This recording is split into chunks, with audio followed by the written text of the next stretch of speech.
Hi everyone, Mike Handcock here, and I'm talking to you about my upcoming book series, very close to launching now, November the 8th, and it's called the David Clarke series. The first book is Truth Seekers, the second book is KV55, and the third book is Ancestry, and that's the one we're going to be talking about today. And I want to share some of the background research to Ancestry as we go through this as well. So I think you'll find it very, very interesting stuff. That's all about the rise of the Fourth Reich. And how that's coming about in the world today and who's behind it. And there's a lot of twists in this book, so I'm not going to tell you too much more about that. But after the Second World War, you would think that the major Nazis were rounded up and then went through the Nuremberg trials, and certainly some of them were. I mean, Goebbels was found dead. Goring went through the trials and was eventually hung, as were some of the others. Now, Adolf Hitler was meant to have killed himself, and in the bunker in Berlin, his body was never found. It was meant to have been burnt. And Goebbels was meant to have killed himself and his wife and his 6 children in the bunker at the Berlin as well. However, there is a lot of conjecture around this. Now, what happened was that the Nazis were able to get out of Germany, not all of them, but some of them, through something they called the rat lines. Here's a newspaper article that might show you who actually helped them. So they went through a series of churches, and they went through Switzerland, obviously neutral territory. Some of them went to Spain, got on U-boats. Some of them got to Italy, but that was dangerous. But they got out and then across to Spain and onto U-boats as well, and then ended up in South America, primarily in Argentina, because Perón was very, very friendly with the Nazis at that stage.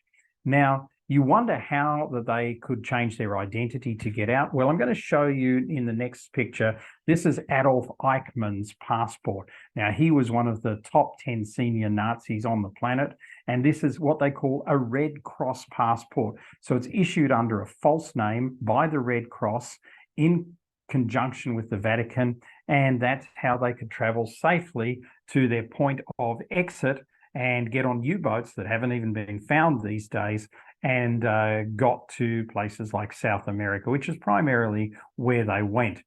So this is what we deal with as we get into Ancestry, and David and Abby, of course, his partner, are there, and he gets a call up from the President of the United States, Simon Lord. Now, for those of you that know Lundy and I personally, I wonder if you can put in the chat below this, who was the President of the United States, Simon Lord, based on? And why is that his name in the book series? So if you can tell me that, then I think you know us pretty well, and there's a little quiz for you. So go and do that. If you want to grab a copy of Ancestry or the 3 books in the series, then go to Amazon Kindle. You can type in my name, Mike Handcock. You can type in Ancestry or the David Clarke series, or you can simply use the QR code there, and that will take you straight into the book series.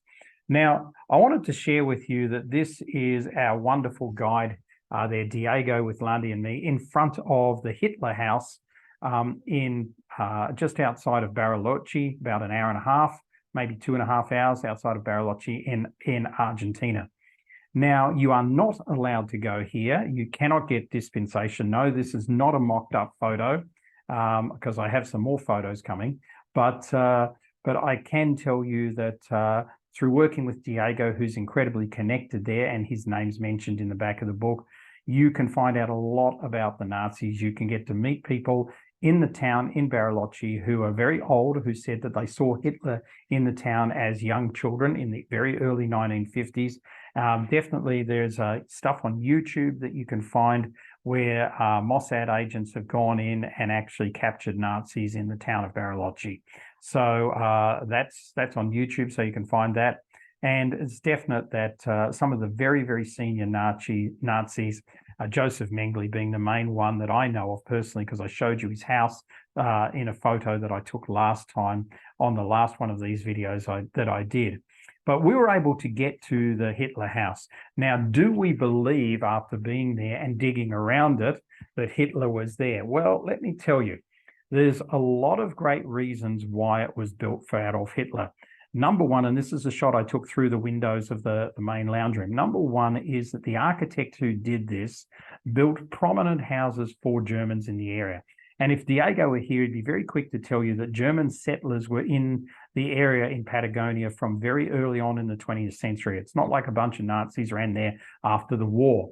But because they had ties back to the homeland, a lot of them were able to set up safe passage and that there. And also, Argentina wasn't in the Second World War, and Perón, as I said, was very, very big and tight with senior-ranking Nazis. Now, this home was actually owned at the time, straight after the Second World War, by Perón,'s deputy, who eventually ended up going to trial and was put in jail forever for treason, strangely enough. That's a whole other story. But at this point, the home was owned by him. It is now in a trust, a blind trust. Nobody knows who owns it. At this point, I'm sure some solicitor who's acting for them does, but I certainly don't know and wasn't interested to find out. But when you look inside the home, the whole top story, which is the bathrooms and the main bedroom up there, is exactly the same footprint and planning as the Berghof, Hitler's private residence in Austria. So on the Austrian-German border, I should say. So that would lean to me pretty much that it may have been built for him. Was he ever there?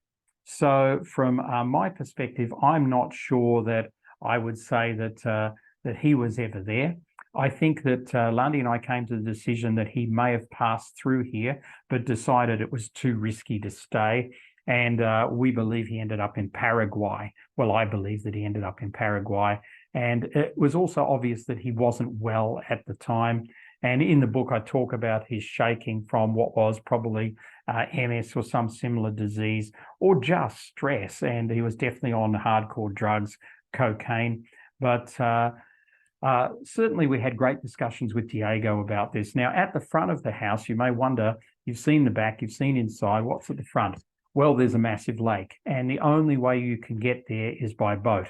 Now, this photo I took here is actually of a pull-up ramp that's existed there since the 1950s for a float plane. Now, you can see some islands on the right-hand side there, and you can see on the left-hand side, which looks to be the peninsula, but there actually is another island just out from the peninsula. There were watchtowers on both of those. The foundations are still there. There's another watchtower foundation to the right or to the left of the property as well. So 3 triangulated watchtowers. If you look across the lake, you can see the Andes Mountains and Chile. So not too far to go there. At the back was a railroad that you can also escape on. It's gone now, but there's a road there now about 2 miles back from the property. But good luck hiking in from those 2 miles. There's probably even trap set. You're really not allowed on this property. And then apart from that, there's also tunnels through the mountains as well, which get to escape. There's various escape routes on this property. Why and who would need these if they weren't doing something nefarious?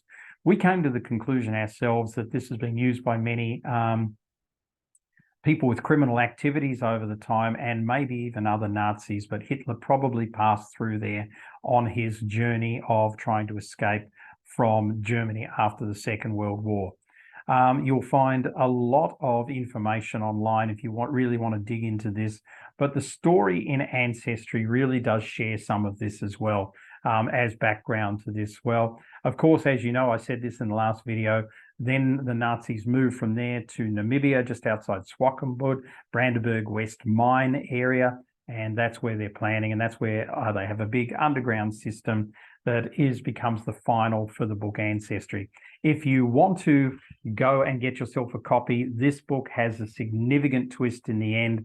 I plead the fifth on it. It's got nothing to do with any personal agenda I've got or politics. I just simply thought, what a way to end this book. So that should hopefully intrigue you and get you to go and read these. Again, I want to thank Diego for showing us around. It's just an amazing guide. I mentioned him in the back of the book. And of course, Lundy, my wife, best friend, partner, and we do everything together. So we tramped all over Argentina on the Nazi footprint to do this, as well as being in Wales and England, which also features in this book as well, to help you have an amazing and incredible and authentic experience. So the Truth Seekers series of books, the David Clark series, is coming out on the 8th of November. Watch out for that. I'm going to do one more video for you, and we'll catch you very soon. Bye.